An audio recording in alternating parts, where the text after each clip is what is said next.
भारत में अब इसके खिलाफ एक माहौल है कि बांग्लादेश को भी वही दवा दे दी जाए जो पाकिस्तान को दी है।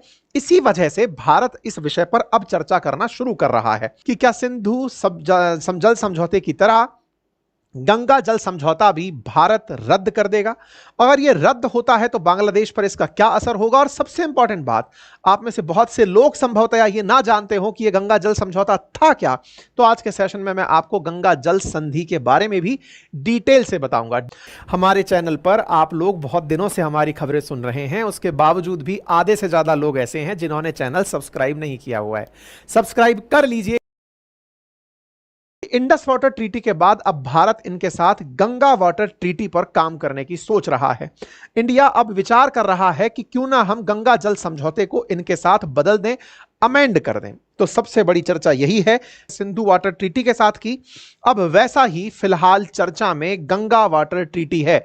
आप सभी को याद होगा कि शेख हसीना जब भारत आई उसके बाद से यहां पर सत्ता परिवर्तन हुआ, जो कि एक अंतरिम सरकार के नाम से चलाया जाने लगा। लेकिन मोहम्मद यूनुस सत्ता में तो आए, लेकिन अपनी राजनीति से नहीं दूर रह पाए। राजनीति में उन्होंने भारत के विरोध में बांग्लादेश का भरपूर उपयोग किया।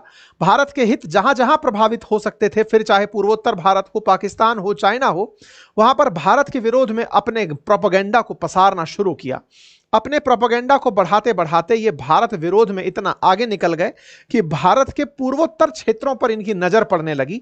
भारत को इस प्रकार से ये बातों के द्वारा प्रभावित करने लगे कि चीन अगर चाहे तो पूर्वोत्तर भारत ले सकता है, पूर्वोत्तर के गेट पर तो हम बैठे हैं। इस तरह की इनके विचार दुनिया भर के अंदर प्रसारित होते रहे,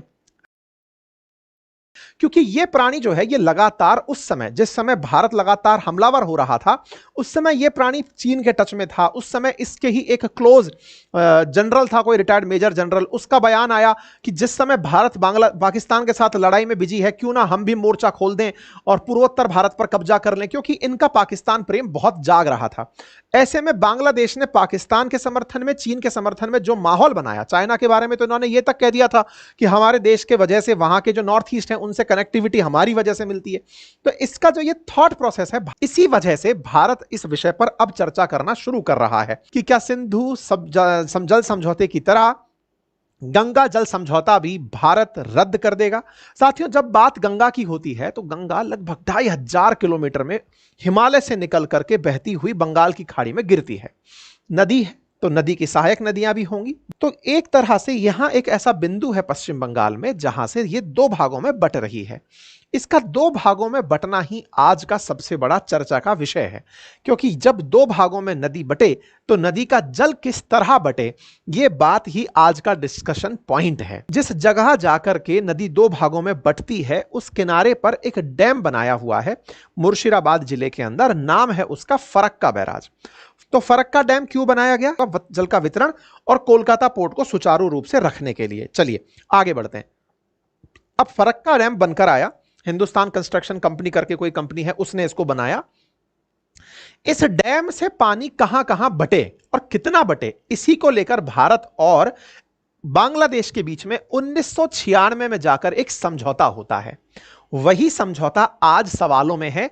अब हम इस एग्रीमेंट का इतिहास समझेंगे कि इस एग्रीमेंट में ऐसा था क्या जो कि भारत 30 साल बाद अब बदलने की सोच रहा है। ऐसा इस एग्रीमेंट में क्या था कि भारत के पास कितना जल रहेगा और बांग्लादेश के पास कितना जल रहेगा। 1996 में एक एग्रीमेंट हुआ था जिसके 2026 में 30 साल होने जा रहे हैं। फरक्का डैम से कोलकाता और पद्मा को, मतलब हुगली और पद्मा के अंदर जल बंटवारे को लेकर के ये सारी चीजें हुई थी। और जब नदियों में पानी कम होने लगता है तो फरवरी, मार्च, अप्रैल, मई ये बहुत टफ टाइम होता है। नदियों में पानी का स्तर बहुत कम हो जाता है। अगर आप इन नदियों को ऑब्जर्व करें, नदी के किनारे जो बहुत से दोस्त मेरे रहते हैं वो इस बात पर हामी भी भर सकते हैं, थम्स अप भी कर सकते हैं कि सर हाँ, फरवरी से लेकर के और विशेष रूप से मार्च से मई का टाइम तो बहुत क्रूशियल होता है हमारी पेरिनियल रिवर्स के लिए, क्योंकि साल भर तो बहुत पानी देखा, लेकिन फरवरी से मार्च से मई के बीच में लगभग 3 महीने का पानी बहुत कम हो जाता है। पानी जब बहुत कम होता है तो पानी का बंटवारा कैसे सुनिश्चित हो, नंबर एक। नंबर दूसरा, पानी जितना पहले उपयोग में सिंचाई में आ रहा था, अब क्या वो उतना ही पानी उपयोग में आता रहेगा? पानी कितना दूसरे को दें, हमारे पास कितना रखें, ये एक बड़ा सवाल है। अक्सर जब डैम बनाए जाते हैं तो उन डैम के अंदर यह सुनिश्चित किया जाता है कि जब नदी का जल स्तर घटने लगेगा तो डैम से पानी छोड़ दिया जाएगा ताकि जल मेंटेन रहे, नंबर एक। और डैम अगर रिवर पर ही बना है तो वो रिवर के पिछले जो क्षेत्र हैं उन्हें भी भर करके चल रहा होता है। ठीक है साहब, चलिए। तो फरक्का डैम कुछ इसी थॉट के साथ बनाया गया। इसमें 109 गेट बनाए गए और यहां का उद्देश्य रखा गया कि लगभग 40,000 क्यूसेक पानी हुगली के अंदर हमें भेजना है। अब ये क्यूसेक क्या होता है ये भी बताएंगे।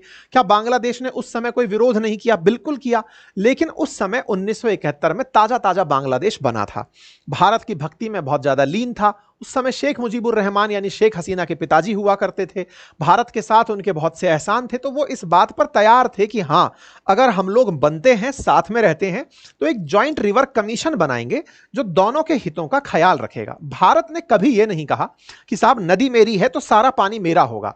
भारत हमेशा अपने पड़ोसियों को साथ लेकर चलने की नीति के साथ चला है। ऐसे में हमने इनके साथ एक सहमति रखी।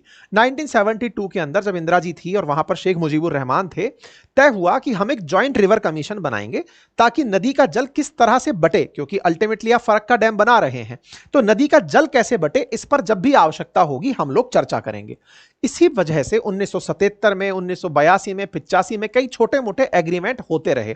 समय समय पर तय होता रहा भारत कितना पानी लेगा, बांग्लादेश को कितना पानी दिया जाएगा, क्योंकि फरक्का डैम बनने का असल मकसद था कि हुगली नदी में पानी होना चाहिए, सिल्ट की प्रॉब्लम वो रहनी चाहिए, और चूंकि नदी भारत की है तो भारत के हित तो कम से कम पूरे हों।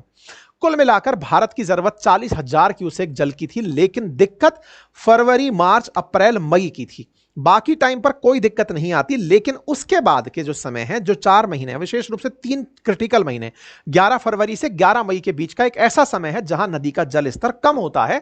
उस समय हुगली में पानी कैसे बनाए रखें, कोलकाता पोर्ट को कैसे जारी रखें, 3 महीने तक अगर पोर्ट काम ना करे तब तो यह बहुत बड़ी दिक्कत हो जाएगी।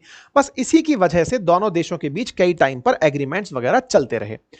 कई प्रयास हुए, उन प्रयासों में लगभग एक समय ऐसा आया जिस समय दोनों देश किसी एग्रीमेंट की स्थिति में नहीं थे। 1989 से 86 के बीच में लगभग ऐसी स्थिति बन गई थी कि दोनों देश किसी बात पर सहमत ही नहीं हो पा रहे थे।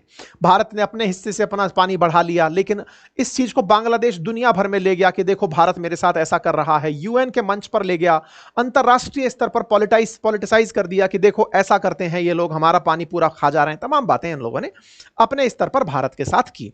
बांग्लादेश विरोध करता रहा कि नदी का पानी कम हो गया है, खेतों को पानी नहीं मिल रहा है, हमारे की जलवायु बिगड़ गई है और समुद्र का पानी अब तो पद्मा में ऊपर चढ़ने लगा है, बोले उससे खारापन आ जा रहा है। इस तरह से इन्होंने खूब सारे टेंट्रम्स किए। भारत ने अपनी आवश्यकताओं को ध्यान में रखते हुए फिर भी बांग्लादेश को मनाने का प्रयास किया कि चल भाई बैठते हैं, बात करते हैं। बात आती है 1996 में जाकर के। तब भारत के अंदर एच.डी. देवेगौड़ा जो है वो प्रधानमंत्री हुआ करते थे और बांग्लादेश में जो शेख हसीना जो आज भारत में रह रही हैं वो प्रधानमंत्री हुआ करती थी। दोनों ने बैठ करके एग्रीमेंट किया। उस एग्रीमेंट के अंदर यह तय हुआ कि अब हम 30 साल तक इस एग्रीमेंट को मानने वाले हैं। ये जो एग्रीमेंट था, इस एग्रीमेंट में जो बातें थी वो इतनी ज्यादा बांग्लादेश को पसंद आई कि देवेगौड़ा साहब 96 में ये एग्रीमेंट करते हैं और 97 में जब बांग्लादेश जाते हैं तो इनके हवाई जहाज को ही आगे से आगे चलते हुए बांग्लादेश के एयरफोर्स के जहाज बिल्कुल एस्कॉर्ट करते हैं। मतलब इस तरह का फील कराया जाता है कि साहब अजीम और शहंशाह टाइप से हमारे देश के प्रधानमंत्री आ रहे हैं तो उन्हें बढ़िया से रेड कारपेट वेलकम दिया जाएगा। बढ़िया 21 की जगह इन्होंने 19 तोपों की सलामी दी। बढ़िया तरीके से इन्होंने पूरा माहौलबाजी किया कि हाँ भाई भारत के प्रधानमंत्री आ रहे हैं, उन्होंने हमारे लिए एक बढ़िया एग्रीमेंट कर दिया है। हमारे चैनल पर आप लोग बहुत दिनों से हमारी खबरें सुन रहे हैं, उसके बावजूद भी आधे से ज्यादा लोग ऐसे हैं जिन्होंने चैनल सब्सक्राइब नहीं किया हुआ है। सब्सक्राइब कर लीजिए। एग्रीमेंट क्या हुआ था, इस बात का पश्चिम बंगाल ने बहुत विरोध किया।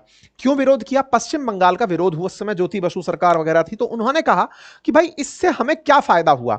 असल में हुगली का पानी पश्चिम बंगाल में आता है, आपने आधा पानी ऑटोमेटिक उनको बांट दिया। मतलब ये आधा आधा का कंसेप्ट कैसे है? भारत से पानी आ रहा है, फरक्का से आपने आधा आधा बांट दिया, कम भी है तो आधा दे दिया। अरे भाई जब ज्यादा है तो आप उनको उस तरह से दे रहे हो तो तय कर लो ना कि 40,000 क्यूसेक अगर बेसिक अमाउंट है तो हम इतना ही रखेंगे, बचेगा तो तुम्हें देंगे। यह नियम होना चाहिए था, लेकिन ऐसा नहीं हुआ। पश्चिम बंगाल में इस बात का बहुत विरोध भी हुआ। पश्चिम बंगाल की आज भी मुख्यमंत्री का यही आरोप रहता है कि इस जल के बंटवारे में हमसे किसी ने पूछा ही नहीं, हमसे किसी ने पूछा नहीं। उस समय की केंद्र सरकार ने तत्कालीन बांग्लादेश सरकार के साथ खुद से डिसाइड किया, राज्य को सहमति में नहीं लिया। अच्छा, आपके दिमाग में एक प्रश्न और आएगा कि इस तरह से मैनेज कौन करता है ये सारी बातें। तो एक इन्होंने कमेटी बना रखी, मैंने कहा ना जॉइंट रिवर कमीशन है, जेआरसी बना हुआ है। तो वो जेआरसी ही तय करता है कि नदी का पानी किस तरह से बटेगा, उसको नापने का काम भी वही लोग करते हैं। पश्चिम बंगाल सरकार इस बात को लेकर कई बार शिकायत कर चुकी है कि भाई आपके इस फैसले से हमारे जल की कमी रहती है, राज्यों को सहमति में नहीं लिया गया था, हमारे यहां भी तरह दिक्कत होती है, इसकी पुनः समीक्षा की जाए।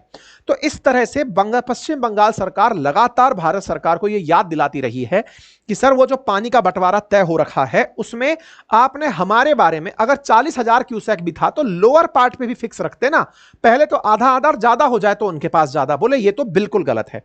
मतलब पश्चिम बंगाल की सरकार इस बात का लगातार विरोध करती रही और ऐसे में इनकी डिमांड है कि अब 2026 में यह फिर से होने जा रहा है, एग्रीमेंट को दोबारा रिन्यू किया जाएगा या उस पर पुनः समीक्षा होगी। तो उस समय पर लगातार चर्चाएं चल रही हैं। ऐसे में बांग्लादेश की तरफ से मार्च में भी एक 11 समितीय टीम जो है वो भारत आई थी। एक मैं आपको इंटरेस्टिंग फैक्ट बताता हूं, भारत और बांग्लादेश 54 रिवर्स शेयर करते हैं। अक्सर आप लोग जो चर्चा सुनते हैं ब्रह्मपुत्र की, तीस्ता की और गंगा की सुनते हैं। 54 नदियां हैं जो भारत से बांग्लादेश में बह रही हैं और उनमें अधिकांश का पानी यानी 53 का पानी जो है ना वो भारत से बांग्लादेश जा रहा है। ये अपने आप में एक बहुत बड़ी बात है। ऐसे में भारत और बांग्लादेश के बीच में ये जो कमिटमेंट है ये इस तरह का रहे कि बांग्लादेश रिसीवर एंड पर रहे। ऐसे ना हो कि वो अपने हक को लड़कर मांगे पाकिस्तान की तरह की, नहीं साहब मेरे को तो चाहिए, रह गया वो बिना पानी के, अब सिंधु नदी के बिना झेल ही रहा है दिक्कत, भारत मन में आती है तो छोड़ता है, नहीं तो नहीं छोड़ता है। ऐसे में अब क्या हुआ कि हम लोग इस पर मंथन क्यों करना शुरू हुए। हुआ क्या, हमारे यहां पर पहलगाम आतंकी हमला हुआ। हमने पाकिस्तान को जो लगता था कि वर्ल्ड बैंक की मध्यस्थता से हमने इंडस वाटर एग्रीमेंट कर लिया है, भारत जिसे नहीं तोड़ पाएगा, हमने तोड़ दिया और हम बढ़िया से उसको वाटर अटैक के रूप में ले गए। इंडस वाटर का पानी हमने होल्ड पर डाल दिया, अपने मर्जी से छोड़ना शुरू कर दिया कि अपनी मर्जी में आएगा तब छोड़ेंगे, तुम्हें बिना बताए रखेंगे तब। मतलब जेआरसी की तरह उस समय की जो इंडस वाटर कमेटी है उसको हमने हटा दिया। अब इस समय पर भारत के अंदर मांग उठ रही है और उस समय से ही उठ रही है कि चूंकि बांग्लादेश ने इस पूरे समय पर बहुत ज्यादा पाकिस्तान का प्रेम अलापा है, ऐसे में क्यों ना बांग्लादेश को भी उसी की तरह की दवाई खिला करके ट्रीटमेंट दिया जाए। क्योंकि ये प्राणी जो है ये लगातार उस समय, जिस समय भारत लगातार हमलावर हो रहा था, उस समय ये प्राणी चीन के टच में था। उस समय इसके ही एक क्लोज जनरल था, कोई रिटायर्ड मेजर जनरल, उसका बयान आया कि जिस समय भारत पाकिस्तान के साथ लड़ाई में बिजी है, क्यों ना हम भी मोर्चा खोल दें और पूर्वोत्तर भारत पर कब्जा कर लें, क्योंकि इनका पाकिस्तान प्रेम बहुत जाग रहा था। ऐसे में बांग्लादेश ने पाकिस्तान के समर्थन में, चीन के समर्थन में जो माहौल बनाया, चाइना के बारे में तो इन्होंने ये तक कह दिया था कि हमारे देश के वजह से वहां के जो नॉर्थ ईस्ट हैं उनसे कनेक्टिविटी हमारी वजह से मिलती है। तो इसका जो ये थॉट प्रोसेस है भारत में, अब इसके खिलाफ एक माहौल है कि बांग्लादेश को भी वही दवा दे दी जाए जो पाकिस्तान को दी है। इसी वजह से भारत इस विषय पर अब चर्चा करना शुरू कर रहा है कि हां भाई अब क्या किया जा सकता है इस गंगा वाटर ट्रीटी में, क्योंकि इसके 30 साल पूरे होने जा रहे हैं। सब चर्चाएं हैं कि भारत अब ज्यादा पानी रखने पर विचार करेगा, क्योंकि 11 मार्च से 11 मई का जो समय होता है, जिस समय हमारे यहां पर पानी की दिक्कतें होती हैं, उस समय हम 35,000 क्यूसेक में काम चला रहे होते हैं। हमारे उद्योग धंधे, हमारे तमाम प्रकार की खेतीबाड़ी, हमारे नदियों के किनारे बने हुए एनटीपीसी जैसे पावर प्लांट या फिर जो हमारा कोलकाता पोर्ट है, उनको पानी की दिक्कत रहती है। तो हम उस पूरी चीज को मैनेज करेंगे, ऐसा फिलहाल विचार चल रहा है। देखने वाली बात है 2026 से पहले भारत इस विषय पर क्या करता है, क्योंकि कोई भी थर्ड पार्टी मध्यस्थता इसमें नहीं है। तो भारत जैसा चाहे वो इस पर अपना फैसला ले सकता है। अब देखना होगा कि भारत सरकार बांग्लादेश के साथ किस तरह से इस बात को रखती है। अगर भारत ने पानी यहां पर रोका तो निश्चित ही यह बांग्लादेश के लिए एक बड़ा सेटबैक होगा। उम्मीद है आप सभी साथियों को यह बहुत अच्छे से बात समझ में आई हो। बाकी आप लोग इस विषय पर क्या सोचते हैं, अपनी राय कमेंट बॉक्स में जरूर रखिएगा। हमारे चैनल पर आप लोग बहुत दिनों से हमारी खबरें सुन रहे हैं, उसके बावजूद भी आधे से ज्यादा लोग ऐसे हैं जिन्होंने चैनल सब्सक्राइब नहीं किया हुआ है। सब्सक्राइब कर लीजिए।